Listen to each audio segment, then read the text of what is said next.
The morning sun cast a golden glow over Daniel's ranch as he stepped out onto his porch, his steaming mug of coffee in hand. The air was crisp, carrying the distant scent of fresh hay and pine from the nearby woods. It was a peaceful life, one he had worked hard for not just as a landowner, but as the sheriff of this town. Most folks respected that, most. Then there was Karen. She was the self-appointed queen of the local HOA, despite the fact that Daniel's property didn't fall under their jurisdiction. That, however, had never stopped her from trying to enforce her ridiculous rules. Over the past few months, she had sent him multiple official warnings about everything from the color of his barn to the unauthorized placement of his mailbox. He had ignored them all. But this time, she had crossed a line. As he sipped his coffee, Daniel's sharp eyes caught something unusual near the edge of his property. His wooden fence, sturdy and well-maintained, had been tampered with. A section of it was missing entirely. And standing in its place, as smug as ever, was Karen, clipboard in one hand, phone in the other, as if she were making some kind of official report. Daniel exhaled slowly, placing his mug down before making his way toward her. "Morning, Karen," he called, keeping his tone even. "You mind telling me why you're on my property?" She turned, her face lighting up with that infuriating smirk. "Oh, good. You're finally here. I was just about to report this fence violation. It's encroaching on community land, so I took the liberty of having it removed." Daniel's jaw tightened. "Karen, that fence has been here for 20 years. That's my land." Karen huffed, flipping through her clipboard. "According to the revised HOA property guidelines." He held up a hand. "I'm not in your HOA, Karen." She ignored him. "It's a clear violation, and as head of the Homeowners Association, I have every right to correct these issues as I see fit." Daniel crossed his arms, his patience wearing thin. "That's funny because last time I checked, you don't have the right to trespass or destroy someone else's property." Karen scoffed. "Oh, please, I'm doing the neighborhood a favor." Daniel took a deep breath, forcing himself to stay calm. "Karen, I'm only going to say this once. Get off my land." She rolled her eyes and turned away, clearly dismissing him. "Or what?" Daniel's voice was steady. "Or I'll be forced to remove you myself." That was when Karen did something unbelievably stupid. She reached into her oversized purse and pulled out a small pistol, pointing it at him with shaking hands. "You don't tell me what to do," she snapped. "I'm in charge here." For a long moment, there was silence. Then Daniel let out a slow chuckle, shaking his head. "Karen," he said, stepping closer, his voice dangerously calm, "do you have any idea who you just pulled a gun on?" Karen's smirk faltered. Daniel reached into his leather jacket and pulled out his sheriff's badge, holding it up for her to see. "That's right," he said. "I'm the sheriff, and you just made the worst mistake of your life."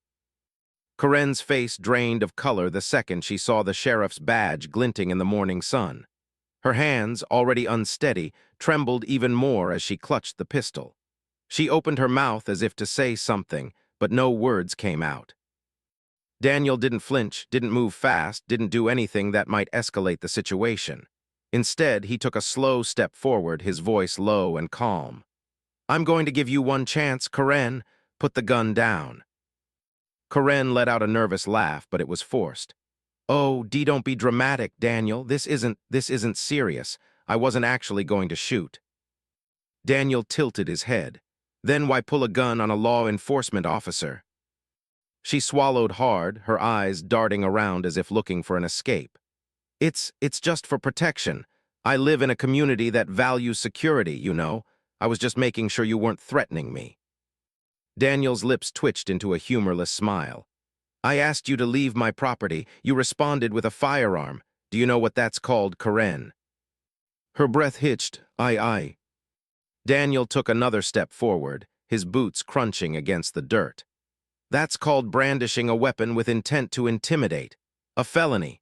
And if I really wanted to, I could have you in cuffs right now, sitting in the back of my patrol truck before you could even blink." Karen's hand twitched. "Aye." Daniel didn't wait. With practiced ease, he reached forward and disarmed her in one swift motion. She barely had time to react before he unloaded the weapon, ejecting the magazine and pocketing the bullets. "You're done, Karen," he said, slipping the gun into his belt. She gasped, her face a mixture of rage and panic. "You can't just—" "I can, and I just did." His voice was firm. "Now let's talk about that fence you destroyed, because right now you're looking at property damage, trespassing, and assaulting an officer." Karen's mouth opened and closed like a fish gasping for air. But... "No buts," Daniel said, stepping back. "I suggest you get yourself a good lawyer." Karen's eyes flicked toward the fence, then back at him, her entire body stiff with shock. You wouldn't actually arrest me. I'm the head of the HOA." Daniel let out a low chuckle, shaking his head. "Karen, you're about to find out exactly how little that means when you break the law." He pulled out his radio. "Dispatch, this is Sheriff Daniels. I need a unit at my property. I've got a trespasser in violation of multiple laws." Karen let out a strangled noise. "No, you can't. This is ridiculous." Daniel just smiled. "You should have thought of that before you pulled a gun on me." Karen's face twisted into a mix of panic and disbelief as Daniel spoke into his radio. "You can't be serious," she shrieked, her voice cracking. "This is all just a misunderstanding." Daniel didn't even look at her. "Oh, I'm very serious, Karen." Within minutes, the sound of tires crunching on gravel filled the air as a patrol car pulled up. Deputy Riley, a tall, no-nonsense officer, stepped out, adjusting his belt as he took in the scene. His eyes landed on the disassembled fence, then flicked to Karen, who was still standing frozen with her mouth open. "Morning, Sheriff," Riley said, his tone calm but professional. "What's the situation?" Daniel gestured toward Karen. "Trespassing, destruction of property, and brandishing a firearm." He pulled out the empty pistol from his belt and handed it over to Riley. "She pulled this on me when I asked her to leave." Karen let out an outraged gasp. "That's not true. I was just holding it. I didn't mean anything by it." Riley raised an eyebrow. "So you accidentally pointed a loaded gun at a sheriff?" Karen sputtered. I was just trying to defend myself. He was being aggressive." Daniel crossed his arms. "Aggressive? Karen, I told you to leave my property after you tore down my fence. Instead, you pulled a gun on me. That's not self-defense. That's stupidity." Karen turned toward Riley, her voice turning shrill. "You don't understand. I'm the head of the HOA. This whole neighborhood is under my authority." Riley stared at her for a long moment before letting out a short laugh.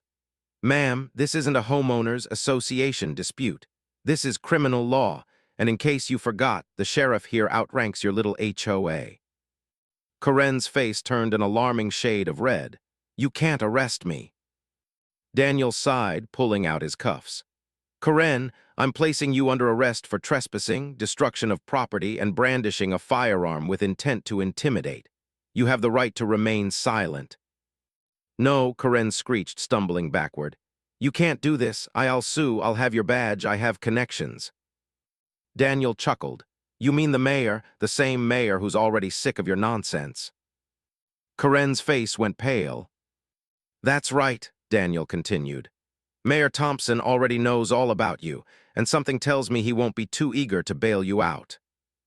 Riley stepped forward. "Ma'am, turn around and place your hands behind your back." Karen let out a strangled noise, looking around wildly as if expecting the HOA board to come to her rescue. But no one was coming. Finally, with a defeated sob, she turned around. Riley snapped the cuffs onto her wrists. "This is a mistake," she muttered, her voice barely above a whisper. "This is all just a mistake." Daniel smirked. "Yeah, Karen, your mistake." As Riley led her toward the patrol car, Daniel watched with satisfaction. Karen had spent months acting like she was above the law. Now she was finally learning otherwise. As Deputy Riley secured Karen in the back of the patrol car, she continued her furious protests, rattling the cuffs around her wrists. "You're making a huge mistake. Do you have any idea who I am?" Daniel leaned against the car door, arms crossed. "Yeah, Karen, you're the lady who just got arrested on my property after pulling a gun on the sheriff. That's who you are." Karen let out an indignant shriek and kicked at the car door. I will not be treated like some common criminal. I'm a respected member of this community. Riley snorted as he slid into the driver's seat. Lady, respected people don't trespass, destroy property, or threaten law enforcement. Daniel smirked, and they sure don't try to pull rank with an imaginary authority. Karen's expression twisted in outrage. This whole town needs me. Without the HOA, this neighborhood would be chaos. I keep everything in order. Daniel leaned down slightly, resting his arms on the open window of the patrol car. Karen, you don't keep order. You make up nonsense rules to control people. Big difference. She glared at him, her chest heaving. When I get out of this, you're done. I'll have your job. I'll take this all the way to the governor if I have to. Daniel sighed. Karen, I am the law, and you're just some lady sitting in the back of a police car in handcuffs. He tapped the roof of the car. Enjoy your ride. Riley turned the key in the ignition. We'll book her at the station and process the charges, you pressing for the full extent. Daniel nodded without hesitation. Absolutely. She's been harassing me for months, and this time she went too far. Let's make sure she learns her lesson. Karen let out a strangled sound. This is unbelievable. Riley chuckled. Buckle up, ma'am. With that, he pulled away, leaving a trail of dust in his wake as he drove Karen off toward the station. Daniel exhaled, shaking his head as he watched the car disappear down the road. Finally, Karen was going to face real consequences for her nonsense. But he wasn't done yet. He turned toward the broken section of his fence, sighing as he examined the damage. She hadn't just removed a single plank, she had completely destroyed an entire section, leaving his land exposed. That was going to cost a pretty penny to fix. But lucky for him, Karen would be the one footing the bill. With a smirk, he pulled out his phone and dialed a familiar number. Hey, Mark, he said when his lawyer answered. Got a new case for you.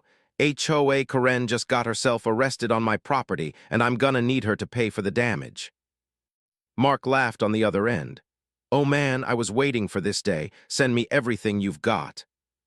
Oh, don't worry, Daniel said, glancing at his security cameras. I've got plenty. The next morning, Daniel walked into town, his boots clicking against the pavement as he headed toward the sheriff's office. News traveled fast in a small town, and by now, everyone had heard about Karen's spectacular downfall. As he passed the local cafe, a few residents shot him amused glances. Old Mr. Henderson, who had lived in the town longer than anyone, leaned back in his chair with a chuckle. Heard you finally put that HOA tyrant in her place, Sheriff. Daniel smirked. She put herself there, I just made sure the law did its job. Maggie, the cafe owner, shook her head with a grin. I swear, Karen's been making life miserable for folks for years. It was about time someone knocked her down a peg. Daniel chuckled. Oh, don't worry, she's got plenty more pegs to go. When he stepped into the sheriff's office, he found Deputy Riley at his desk, sipping coffee with an amused look. You'll love this, Riley said, motioning toward the holding cells. Karen's been trying to make phone calls all morning, demanding a lawyer, the mayor, even the governor. Daniel raised an eyebrow, and Riley grinned. Well, the mayor told her, and I quote, you made your bed, Karen, now lie in it. Daniel let out a low chuckle. Guess her connections weren't as strong as she thought. Riley leaned back. So, what's the plan? We've got her booked for trespassing, destruction of property, and brandishing a firearm. She's looking at some serious trouble. Daniel exhaled, thinking. She needs to face the consequences, but I'd bet my paycheck she'll try to weasel out of it. That's why I've got my lawyer handling the property damage side of things. If she thinks she's walking away from this without paying for that fence, she's got another thing coming. Riley smirked, and the criminal charges. Daniel shrugged. That's up to the court, but I'm not cutting her any deals. Just then, a voice shrieked from the back cells. I want to speak to the sheriff now. Daniel sighed. Guess that's my cue. He walked down the hall toward the holding cells, where Karen sat on the bench, looking disheveled and furious. The usual smugness was gone, replaced with sheer indignation. You, she snapped the moment she saw him. This is outrageous. I demand to be released immediately. Daniel crossed his arms, leaning against the bars. You don't get to make demands, Karen. That's not how jail works. She huffed. I shouldn't be in jail. You tricked me. Daniel raised an eyebrow. Karen, you pulled a gun on me. That was all you. Her jaw clenched, but she quickly switched tactics. Listen, Sheriff, we can handle this civilly. I'll drop the whole fence situation and we can just forget this ever happened. Daniel let out a slow chuckle. Forget? You mean let you off the hook? Karen stiffened. Well, yes, I mean it's not like I actually hurt anyone. Daniel's expression hardened, not for lack of trying. Karen scoffed. Oh, please, I wasn't actually going to shoot. You're blowing this way out of proportion. Daniel's patience thinned. Karen, you trespassed, destroyed my property, and pulled a gun on a sheriff. You don't get to decide the consequences. She glared at him, her frustration boiling over. This town will regret treating me this way. Daniel shook his head. No, Karen, the only one with regrets here is you. With that, he turned on his heel and walked away, leaving her fuming in her cell. Karen sat in the holding cell, seething. She paced back and forth, her heels clicking against the concrete floor. Every attempt she'd made to weasel her way out of this mess had failed. No one was coming to rescue her. Not the HOA board, not the mayor, and certainly not any of her so-called connections. Daniel had made sure of that. Back at his desk, Daniel scrolled through his emails when he saw a new message from his lawyer, Mark. He clicked it open and smirked as he read the contents. Subject, HOA Karen's consequences. Daniel. Got the paperwork filed. She's on the hook for full restitution on your property damages, fence repair, installation, and labor costs. If she refuses, we take it straight to court, and trust me, she won't like the outcome. Also, I had an interesting chat with the HOA's board. Turns out they've been looking for a reason to remove her for months. This incident, it's all they needed. Expect a formal HOA decision soon. Let's just say her reign as queen is about to be over. Mark, Daniel chuckled. Oh, this was getting better and better. Just as he was about to forward the email to Deputy Riley, the door to the station swung open, and in walked Mayor Thompson. He was an older man with a round belly and sharp eyes, dressed in his usual button-up and suspenders. His face was twisted in irritation. Where is she? He asked without preamble. Daniel stood and nodded toward the cells. In the back, but I doubt you'll get much out of her except complaints. The mayor sighed. I figured, look, I wanted to stop by personally to say she's done. The HOA board just voted unanimously to remove her as president. She's been causing them headaches for years, and after this stunt, they don't want her anywhere near their decisions. Daniel whistled. Didn't think they'd act that fast. Thompson smirked. Oh, they've been waiting for an excuse, and brandishing a gun at the county sheriff, that's about as good as it gets. Daniel grinned. Guess she's losing more than just her freedom. The mayor sighed, rubbing his temples. I'll be honest with you, Sheriff. This town is tired of her. She's made enemies out of just about everyone. After this, I don't think she's gonna be able to show her face without getting an earful from half the town. Daniel leaned back in his chair, arms crossed. Well, she's got bigger problems to deal with first, like explaining herself to a judge. Mayor Thompson chuckled. Well, I just wanted to let you know she's officially out of power. If you need anything from me, you know where to find me. Daniel nodded. Appreciate it, Mayor. As the mayor left, Daniel stood up and stretched. He glanced down the hall toward the holding cells where Karen was still sulking. She had no idea what was coming next. By the time she got out of jail, she wouldn't just be a criminal, she'd be a laughingstock. And Daniel had a feeling she hated that even more. Karen sat in the holding cell, her arms crossed tightly over her chest, her foot tapping an impatient rhythm against the floor. Hours had passed, but no one had come to let her out, no one had come to apologize, and no one had come to recognize her authority. She expected someone, anyone, to come to her rescue. The HOA board, the mayor, some well-connected friend who would smooth this all over. Instead, when the door finally opened, it was Daniel who stepped inside. wearing the same smug, satisfied look that made her blood boil. "Good news, Karen," he said, resting a hand on his belt. "You're free to go." She shot up from the bench. "Finally, it took you long enough to realize what a mistake you've made." Daniel chuckled. "Oh, don't get too excited. You're not off the hook. You're just getting released until your court date." He pulled a folder from under his arm and handed it to her. "This is all the paperwork you need for your upcoming charges. You'll be expected to appear before a judge in 2 weeks. Oh, and I added a copy of the bill for my fence." Karen snatched the folder, her lip curling. "This is ridiculous. I shouldn't have to pay for." Daniel raised a hand. "Oh, you will.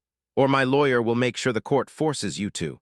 And considering all the evidence we've got, trespassing, destruction of property, pulling a gun on a sheriff, I'd say your chances of wiggling out of this are about as good as a snowball's in July." Karen's face burned red. "You're going to regret this." Daniel tilted his head. "Funny, that's exactly what the HOA board said before they voted to remove you as president." Karen's breath hitched. "What?" Daniel grinned. "Oh yeah, you didn't hear? They called an emergency meeting. Turns out threatening a law enforcement officer with a firearm doesn't exactly scream good leadership. So congratulations, you're officially out." Karen's hands shook as she clutched the folder. "They can't do that. I am the HOA." Daniel shrugged. "We're the HOA, but don't worry, I'm sure your neighbors will send you a lovely farewell card." Karen's jaw trembled as she stood there, speechless for once in her life. She had lost everything. Her authority, her reputation, and now she was facing actual criminal charges.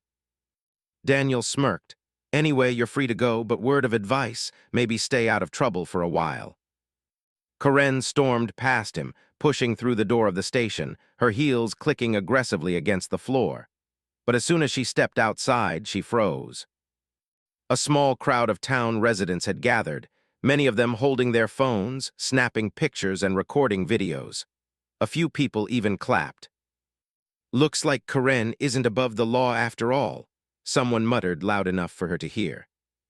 "Hey, Karen, think the HOA has a rule against criminal records?" Another voice jeered. Karen's face twisted in horror as the reality of her humiliation sank in. She spun on her heel, glaring back at Daniel one last time. "You ruined my life." Daniel smirked, tipping his hat. "No, Karen, you did that all by yourself." Karen stormed away from the sheriff's station, her face burning with humiliation as the townspeople whispered and chuckled behind her back. She clutched the folder Daniel had given her, her knuckles white. She had lost everything. Her job as HOA president, gone. Her reputation, ruined. Her freedom, hanging by a thread. She reached her car, yanked open the door, and threw herself inside, gripping the steering wheel so tightly her fingers ached.